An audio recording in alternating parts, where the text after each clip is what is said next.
acidente no trabalho, um longo período de recuperação e depois a dispensa das Forças Armadas. Nunca o Exército arcou com o pagamento das cirurgias, dos medicamentos, de nada.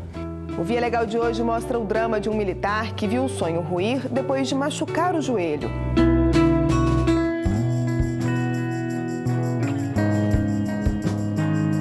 A gente também mostra a história de uma técnica de enfermagem que precisou brigar para ser reintegrada ao Exército.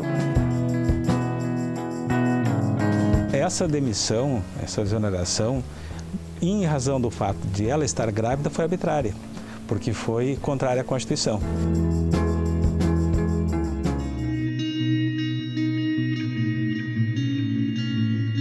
Para começar, vamos acompanhar a luta de um aposentado para se livrar de uma doença cardíaca. O Via Legal começa agora.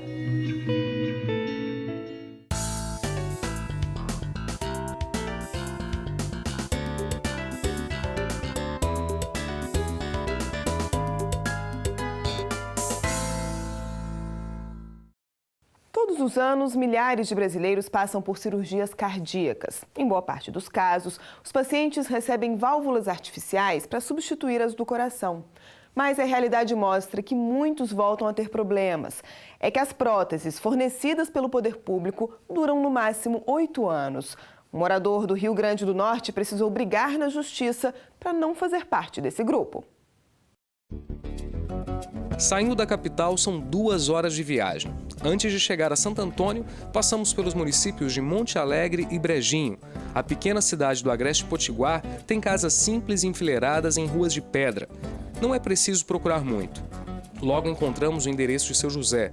Aos 67 anos, ele passa a maior parte do tempo sentado próximo à janela. É que há 13 anos, os problemas de saúde o impedem de fazer até mesmo atividades simples, como dar uma volta na pracinha da igreja matriz. Uma dor, cansaço, eu vou daqui para ali para a cozinha canso. Não posso caminhar não que canso. A dor no peito é um problema antigo. Apareceu quando seu José ainda era muito jovem, mas foi se agravando. Hoje, até uma simples conversa causa falta de ar. Eu canso, até falando eu canso. É difícil. Só quem sabe é a gente que passa 24 horas com ele. Para tomar um banho é eu que dou, um sapato é eu, a roupa é eu. Para o filho Josemar, sobrou a tarefa de acompanhar o pai nos procedimentos médicos. São anos de consultas, exames e muito sofrimento. A gente vem passando um grande transtorno em ter que estar levando ele para o hospital, a gente não dorme direito. Às vezes eu estou deitado, escuto ele gemendo. Aí já me preocupo, pai, o senhor está passando mal, se tiver me diga, qualquer coisa me chame. Exames e laudos médicos comprovam a saúde debilitada. Seu José tem doença pulmonar, hipertensão arterial e insuficiência coronariana. Além disso, as válvulas do coração estão comprometidas, o que agrava ainda mais o estado geral do paciente. A indicação é de uma cirurgia para a implantação de uma prótese valvar. Esse cirurgião é um especialista neste tipo de procedimento. As próteses valvares servem para substituir as válvulas nativas do nosso coração. Cada um de nós tem 4 câmaras no coração e essas 4 câmaras são separadas por válvulas. As válvulas funcionam para permitir que o sangue, o fluxo sanguíneo passe de uma câmara para outra e não permita que ele volte quando o coração se contrai. E o número de brasileiros que possuem algum tipo de doença valvar é grande. Por ano, cerca de 40 mil pacientes são submetidos a cirurgias para receber uma válvula artificial. No mercado, é possível encontrar 3 tipos de prótese. As mecânicas, que duram mais tempo, mas obrigam o paciente a tomar um anticoagulante para o resto da vida. A biológica, de longa duração, como essa da foto. E a biológica comum, que é oferecida pelo poder público, mas que deve ser trocada em pouco tempo. A prótese disponibilizada pelo Sistema Único de Saúde até poderia ser usada no tratamento, mas a peça tem uma vida útil de apenas 8 anos.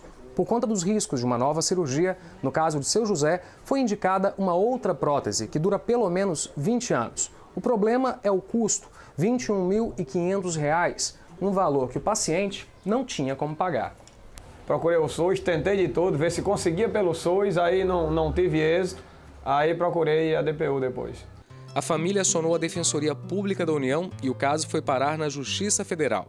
Esse juiz explica que quando o poder público oferece tratamento eficiente para um problema de saúde, mesmo havendo outras alternativas, a tendência judicial é negar o pedido do paciente. No caso de Seu José, um detalhe garantiu uma resposta diferente para o pedido. Se o SUS fosse fornecer aquela prótese, ele muito possivelmente teria que se submeter a outras intervenções cirúrgicas com uma idade extremamente mais avançada e, naturalmente, com um risco cirúrgico muito mais elevado. Então, a pergunta é essa, será que é melhor submeter um cidadão brasileiro à realização de várias cirurgias com um custo possivelmente muito mais elevado ao final de várias cirurgias, ou uma única cirurgia em que um custo inicial seja maior, mas que não haja necessidade de realização de outras cirurgias e proporcionando, consequentemente, maior qualidade de vida, que é também o que nós chamamos juridicamente de âmbito de proteção do direito à saúde, e também uma menor ou uma maior, melhor dizendo, economia de recursos públicos. A decisão judicial determina que o SUS forneça a prótese indicada pelos médicos e que faça o procedimento cirúrgico de implantação da válvula. A vitória é comemorada pela família. A chegada dessa nova cirurgia aí, com essa nova válvula, isso vai mudar muito a vida da gente, porque, principalmente para ele também e para todos nós, ele vai ter uma expectativa de vida melhor, vai ter um quadro de vida bem melhor também, vai poder caminhar, vai poder passear na cidade. Pra gente vai ser pura alegria isso aí.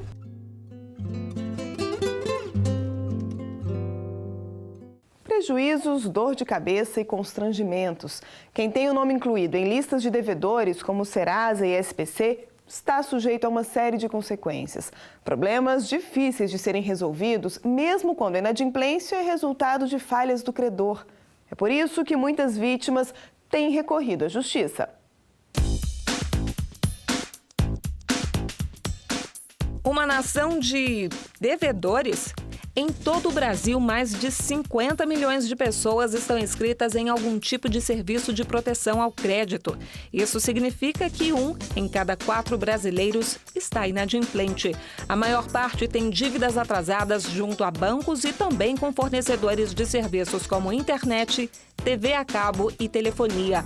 Mas a realidade mostra que nem sempre a culpa pela inscrição na lista de devedores é mesmo do consumidor. Hudson, por exemplo, só descobriu que estava com o nome sujo por causa de um imprevisto. Eu descobri que meu nome estava negativado nas pelas duas empresas, porque eu viajei no final do ano e meu carro fundiu o motor. E aí tive que fazer um empréstimo nas pressas, poder arrumar o carro e tal, para poder voltar a trabalhar normal. E aí, quando fui ao banco, não pude fazer esse empréstimo porque meu nome estava negativado. Indignado, o professor foi atrás de uma solução. Provou na justiça que os débitos com a operadora de celular e uma empresa de segurança não existiam. As contas haviam sido quitadas há mais de um ano. É constrangedor quando você vai fazer uma compra, quando você vai fazer um empréstimo e seu nome está negativado. Você vai todo, pensando que está tudo bem, tal, e seu nome está negativado e você fica com a cara no chão. Ele não só limpou o nome, como pediu na justiça uma indenização por danos morais pelos transtornos provocados pelas duas empresas. Eu já ganhei, que foi da empresa de monitoramento, foram R$3.000. E o outro está esperando eles depositarem R$2.500.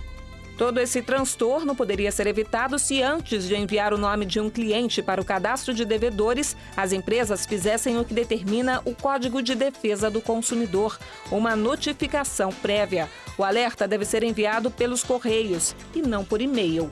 A partir daí, a pessoa tem um prazo de 10 dias para se defender ou quitar o débito. Só depois pode ter o nome inscrito nesse tipo de cadastro. Este advogado, que preside uma instituição de defesa do consumidor, diz que nem sempre as vítimas desse tipo de erro procuram a justiça, mas garante: quando o cliente resolve levar o caso aos tribunais, as decisões costumam ser favoráveis. Muita gente tem sido indenizada por danos morais. Dependendo da situação, o valor determinado pode chegar a R$20 mil. E às vezes você está na iminência de fazer um financiamento, na iminência de, às vezes, comprar um material de construção para sua casa e repassar cheques, e os cheques vão ser recusados, ou o seu cartão de crédito está para vencer e você está negativado e a renovação não é automática. Então, qual é o problema que isso te causou? Não consegui viajar, não consegui comprar um pacote, não consegui abrir uma conta em banco, ou não consegui tomar posse em um concurso, porque também tem concursos que pedem que você não tenha o nome negativado. Então, a cada situação como essa é um agravante. A cada agravante, o juiz ele pode atribuir um valor maior de dano moral. Uma correntista da Caixa Econômica Federal também precisou recorrer à Justiça depois de ter o nome inscrito no Serviço de Proteção ao Crédito. A instituição alegou que ela deixou de quitar uma das parcelas de um empréstimo.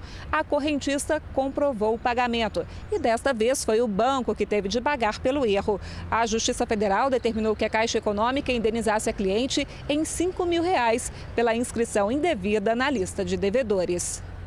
A Caixa comunicou que não pretende recorrer da decisão e vai indenizar a correntista. Uma vitória que anima pessoas como o Hudson. O professor sabe que a luta pelos danos morais toma tempo e dá algum trabalho, mas ele não abre mão de exigir os direitos. Quando você deixa passar, todas as empresas vão fazer esse tipo de coisa. Então, acho que você tem que realmente, mesmo que dê trabalho, tem que ir, correr atrás, comprovar, porque se lutar pelo seu direito vale a pena.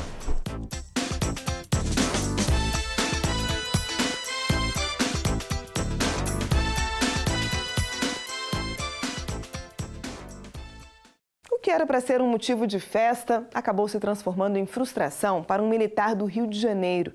Por causa de uma lesão no joelho, ele foi obrigado a desistir de uma carreira promissora.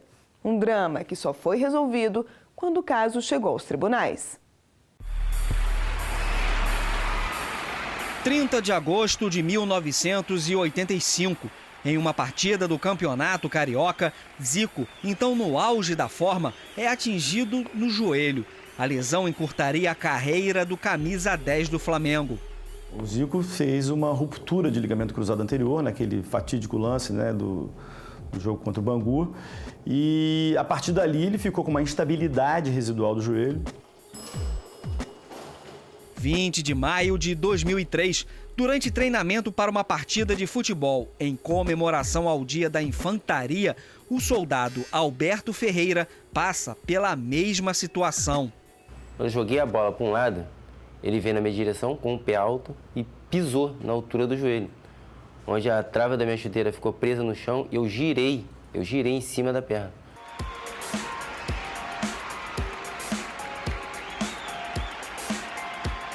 Enquanto Zico manteve a carreira até os 41 anos, Alberto teve abreviada a realização de um sonho, a permanência no batalhão paraquedista. Na época, um laudo constatou a ruptura dos ligamentos cruzados anterior e posterior. Essas lesões multiligamentares, obviamente, são muito mais graves, O tratamento que também é cirúrgico, é um tratamento muito mais complexo e a probabilidade de voltar à prática desportiva no nível anterior à lesão é muito menor do que na lesão do cruzado anterior isoladamente. O militar passou por uma cirurgia de reconstituição dos ligamentos e, apesar de ter feito 105 sessões de fisioterapia, diz que nunca mais foi o mesmo. Não pude praticar os esportes que eu queria, me limitei a muitas coisas, subir e descer escadas. Tenho limitações de movimento, sinto dores no joelho, girar para um lado e para o outro não tem como. Parte da minha perna, perdi parte do movimento da perna. Na época da lesão, Alberto foi considerado incapaz temporariamente para o serviço no Exército, que reconheceu desde o início que o fato era um acidente em serviço. Só que pouco mais de um ano depois da lesão, a Junta de Saúde da Força Militar considerou o soldado apto para o serviço do Exército com recomendações. Mas, para a surpresa do militar, apenas 6 dias depois desse parecer, ele foi dispensado. voltou à vida civil, mas sem dinheiro para continuar o tratamento e com sérias limitações de movimentos. Eu dependia da minha cunhada, da minha sogra e do meu cunhado. Como? O meu cunhado, ele trabalhava no aeroporto, ele me dava o cartãozinho dele de vale alimentação. A minha cunhada me dava o ticket de alimentação, onde eu fazia compra. E a minha sogra, de vez em quando, comprava uma coisa aqui, uma coisa lá para os meus filhos. Emprego não tinha como arrumar. Ele procurou uma advogada que decidiu recorrer primeiro na esfera administrativa. Alberto esperou 3 anos para passar por uma nova avaliação no Exército. A dispensa foi anulada, mas a reintegração ao cargo só foi possível depois de uma nova batalha, agora nos tribunais. Nunca o Exército arcou com o pagamento das cirurgias, dos medicamentos, de nada. Esse rapaz, esse jovem, ficou jogado à mercê da sorte. E a sorte dele foi ser licenciado. Quando no ano de 2007 eu fui à unidade militar dele. E eles cometeram um engodo, levaram o juiz ao engano, dizendo que haviam reincluído ele. Quando na realidade ele foi reintegrado às fileiras do Exército no ano de 2010 pela Justiça. Na época, a decisão judicial também determinou que o Exército pagasse ao soldado todos os salários atrasados, do primeiro licenciamento até a reintegração ao cargo. Mas a sentença não encerrou a disputa nos tribunais. Alberto recorreu e, em segunda instância, pediu a reforma, o equivalente à aposentadoria de um trabalhador civil. O caso foi analisado pela 5ª Turma Especializada do Tribunal Regional Federal da 2ª Região, que acatou o recurso. Os desembargadores entenderam que a lei garante esse direito. Para a reforma do militar, há necessidade da conjugação. Ela deve decorrer exatamente de uma, no caso até do temporário, tal, de uma atividade de serviço, do acidente de serviço, e ao mesmo tempo que haja uma incapacidade permanente para o exercício das Forças Armadas ou até para o exercício de qualquer atividade. Obviamente, ele não poderia apenas ser reincorporado às Forças Armadas, porque ele não teria condições de manter as atividades. Então, o que ele tinha direito, segundo foi analisado não só por mim, como os demais componentes da 5ª Turma, foi que realmente estava comprovada a incapacidade, se impunha a reforma, que infelizmente, interrompeu uma trajetória, uma carreira.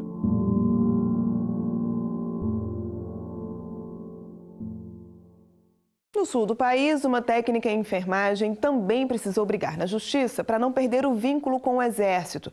A diferença é que, nesse caso, não foi difícil provar o direito da profissional. Afinal de contas, ela estava grávida quando foi dispensada do trabalho temporário. A passagem de Simone pelo Exército durou 8 anos. A técnica em enfermagem, que atuava no arsenal de guerra na cidade de General Câmara, foi dispensada assim que concluiu o tempo de serviço militar temporário. A vida militar, eu sabia que era temporária, eu sabia que era uma coisa temporária mesmo, era um tempo, né? A situação corria conforme o planejado, mas Simone teve uma surpresa. Um mês depois da dispensa, ela descobriu que estava grávida. A primeira providência foi procurar a unidade militar. O objetivo era retomar o posto na corporação. Eles me informaram que não poderiam me reintegrar, porque já tinha sido licenciada. Aí foi aí que eu procurei a justiça, né, o advogado, para entrar, para ser reintegrada novamente. Na ação analisada pela Justiça Federal, Simone alegou que já estava grávida quando foi dispensada. Primeiro, ela obteve uma liminar que determinou a reintegração ao serviço militar. Em seguida, a ordem foi confirmada em sentença. A União recorreu ao Tribunal Regional Federal da 4ª Região, argumentando que a Constituição só impede a dispensa se a medida for arbitrária, o que não seria o caso. Mas a alegação não convenceu os desembargadores, que mantiveram o direito da técnica em enfermagem. O entendimento dos desembargadores foi no sentido de que não há diferenciação entre uma militar temporária e uma pessoa, uma cidadã comum gestante. Isso está na Constituição, não? Na Constituição prevê que todos são iguais perante a lei, já para começar por aí, e que, não havendo previsão contrária, que não é o caso, não teria por que ela ter sido enquadrada de outra forma. Então, desse modo, ela devia e foi reintegrada, né? Teve o lado, a recepção, né, por parte de alguns muito boa, mas teve também o lado que outros não tão boas, né? Teve pessoas que me receberam muito bem, outros não tão bem, achando que era um golpe. A gravidez era um golpe para ficar mais tempo. E na verdade não era. Além de confirmar a reintegração ao cargo, a Justiça Federal condenou a União a pagar a Simone o valor correspondente ao soldo que ela deveria ter recebido desde a data do licenciamento indevido até o efetivo retorno ao trabalho. Essa demissão, essa exoneração, em razão do fato de ela estar grávida, foi arbitrária, porque foi contrária à Constituição. Então, é aí que entra a função do Poder Judiciário, corrigir arbitrariedades e aplicar a Constituição. Aliás, é um juramento que o juiz presta e os militares também prestam juramentos de fazer cumprir a Constituição. Não há nenhuma distinção constitucional, de modo que essa servidora militar tem a mesma garantia que as demais trabalhadoras. Mesmo com as duas derrotas judiciais, o comando da 3ª Região Militar, com sede em Porto Alegre, continua negando que a dispensa foi arbitrária. Na verdade, essa discussão não precisaria ter ido para a esfera judicial, ela poderia ter sido resolvida administrativamente, bastando que para isso a militar apresentasse um requerimento, acompanhado, obviamente, de um laudo médico pericial, né, informando que a sua gravidez, a condição de grávida foi adquirida durante o serviço militar. Nós provavelmente a submeteríamos a um exame médico também para confirmação do estado de gravidez anterior ao seu licenciamento. E, mediante um pedido administrativo, a situação poderia ter sido resolvida da melhor forma possível. Hoje, o Exército faz parte do passado da técnica em enfermagem. Simone trabalha em um hospital de Porto Alegre. Uma nova etapa na vida dela e da família, que agora tem um novo integrante, o pequeno Samuel. Do episódio, ficou uma lição. Tem que te dedicar a fazer as tuas atividades com a melhor maneira possível, mas não esquecer que a tua família, não esquecer que trabalho não é tudo. Parabéns pra você, amor. E o Via Legal está terminando. Pelos nossos canais na internet, você pode rever as histórias que mostramos hoje e também as edições anteriores do nosso programa.